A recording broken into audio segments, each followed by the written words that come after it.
Apa yang dikerjakan di Jakarta ini insya Allah dengan satu niat, satu tujuan adalah kita ingin mengembalikan perasaan keadilan di ibu kota.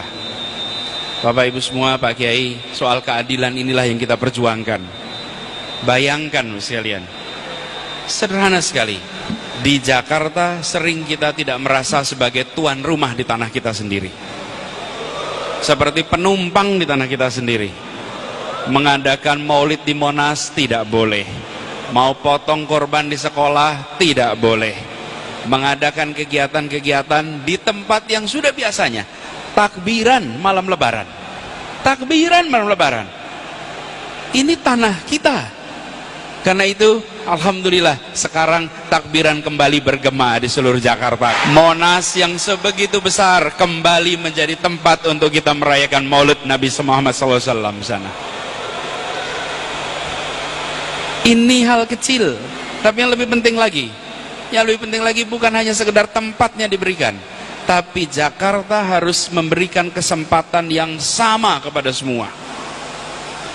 Motor roda 2 tidak boleh masuk jalan protokol, Bapak Ibu. Setuju tidak, Bapak Ibu? Pasti motornya roda 2 nih. Yang sekarang naik roda 4 itu dulunya naik roda 2. Betul ya? Ya. Apa yang terjadi ketika motor roda 2 tidak boleh masuk? Ini bukan soal motor roda 2-nya. Ini soal kesejahteraan dan distribusi kesejahteraan. Ini soal pemerataan.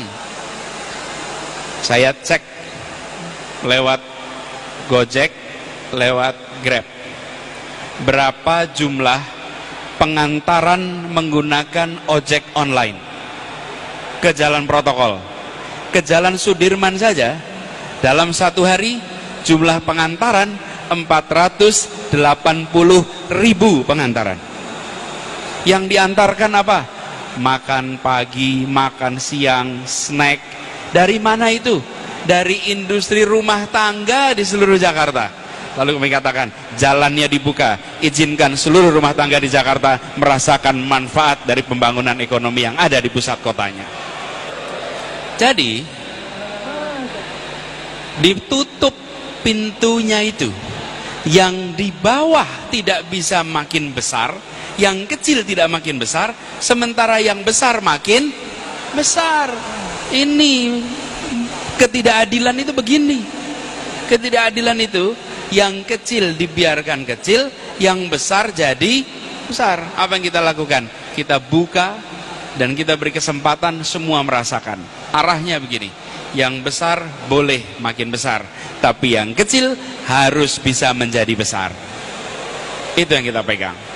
Ini dalam semua aspek, bukan sekedar urusan ini, termasuk urusan pajak. Ini tadi kita bercerita sejarah para pendiri Republik. Bapak Ibu sekalian, di Jakarta ini orang-orang yang berjasa untuk Republik kita, yang berjasa untuk perjuangan kemerdekaan, mereka tinggal di tempat-tempat yang dulunya biasa-biasa saja, tapi sekarang itu dari daerah yang mentereng, jadi daerah yang elit. Dulunya biasa, sekarang jadi daerah elit. Apa yang terjadi? Mereka tidak bisa bayar pajaknya.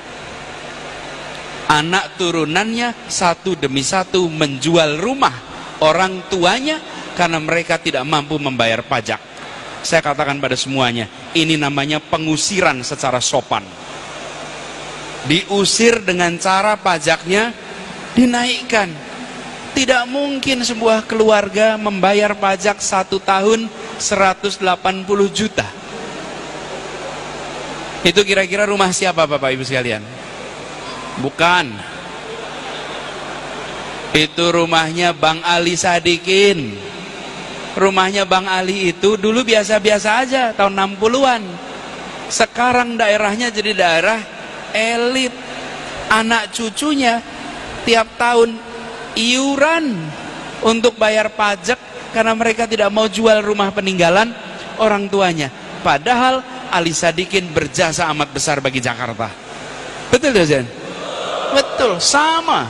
Satu demi satu rumah-rumah para pendiri bangsa, rumah-rumah para pejuang lepas. Ke tangan siapa lepasnya? Nah, dipikir sendiri dah tuh. Tangan siapa coba lepasnya? Ini namanya pemerintah melakukan pengusiran secara sopan. Mulai tahun ini dihentikan. Semua keluarga pejuang dibebaskan dari pajak bumi dan bangunan di Jakarta.